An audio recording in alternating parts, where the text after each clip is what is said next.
I recognize that those two, the two guys I'm about to mention, are anomalies.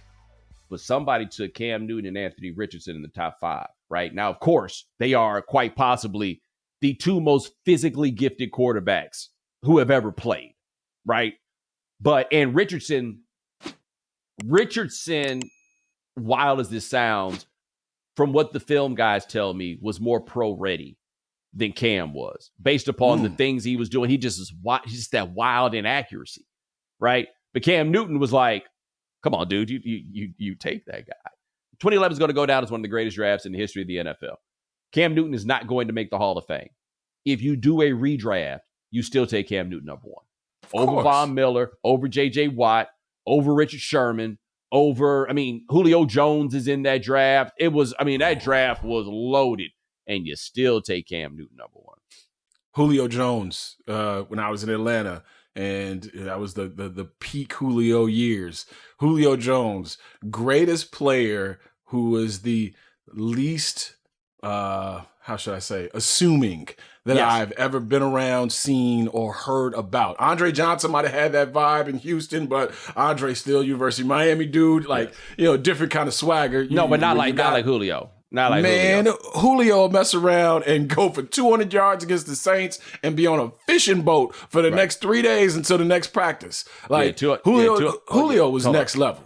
Like 200 yards, probably no touchdowns. That's the weird thing. Guy. By the way, also in that draft, Patrick Peterson, AJ Green, Tyron Smith. That was that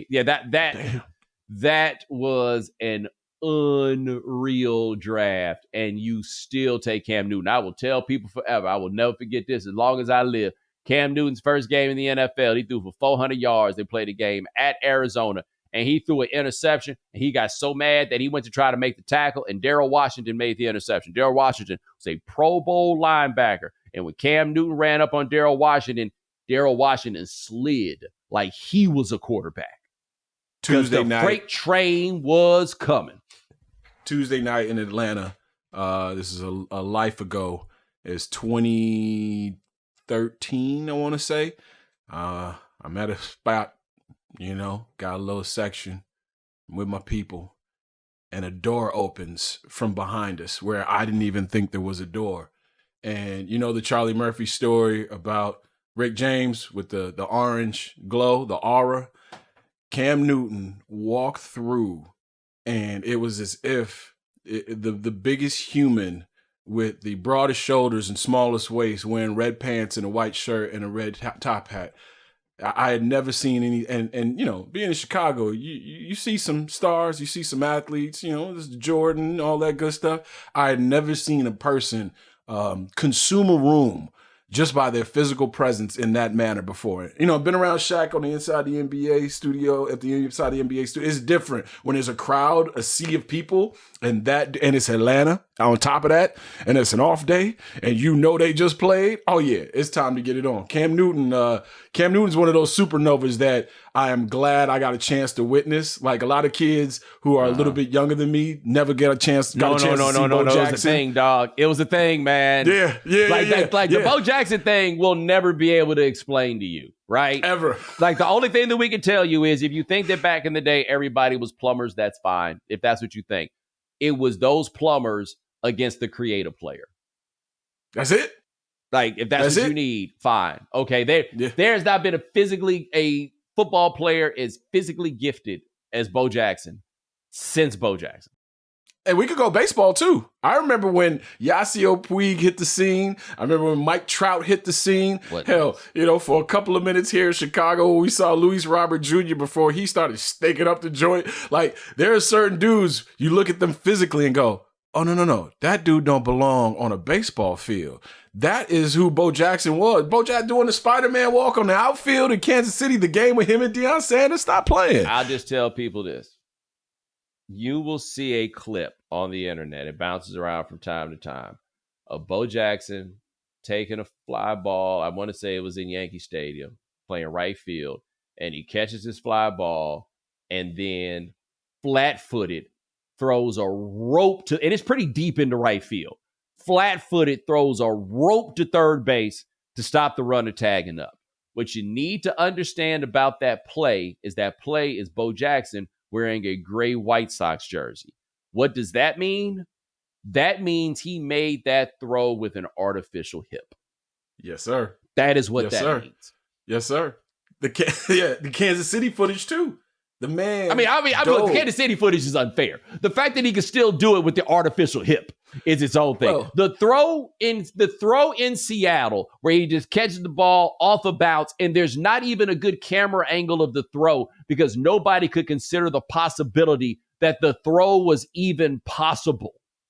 Greatest athlete you've ever seen perform? Bo Jackson. It's Bo, just flat out. Just athlete.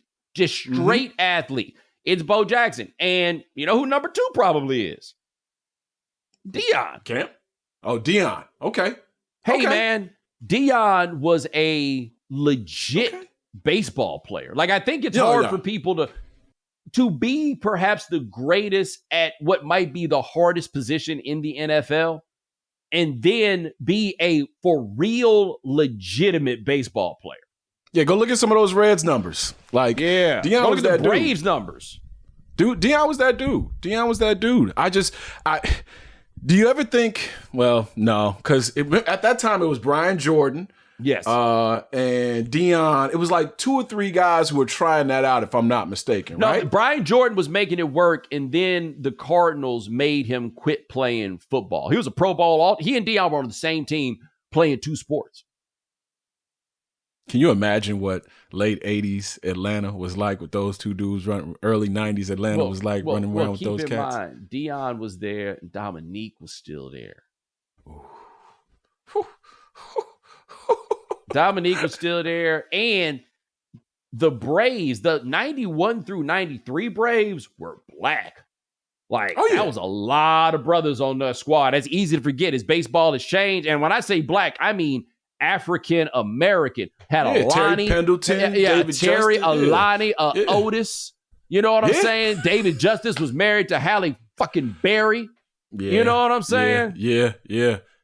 This was a different time in baseball, though, bro. It was a different time. We had a Brian. You know what I'm saying? Like, it was a lot of brothers on that squad, man. It's a lot of brothers. And so Black Atlanta was into the Braves in a way that, again, I don't think that people can grasp. Like, when that team hit, everybody felt a share of ownership. I wasn't even in Atlanta at the time, and I know this. I didn't appreciate the place that certain stars held in Atlanta because of what people thought Atlanta to be as a sports town until I got down there and had my first conversation about Matt Ryan, and immediately the phone lines lit up. He ain't no Mike Vick. And I was like, wait a minute, hold on, gang. Like, I'm just talking about the current dude. And then getting to work with Dominique, and Dominique, I'll never forget Dominique walking through the tunnel, and he and I are talking, and he's talking, they got a meeting up there acting like any of them was ever better than me. And I knew exactly who he was talking about at the time, and I knew exactly who the GM was, who later on went on to say some things about Luol Deng that weren't too kind. I'm like, oh, you don't want Dominique on your bad side, baby, because Atlanta will rain down on you with the terror.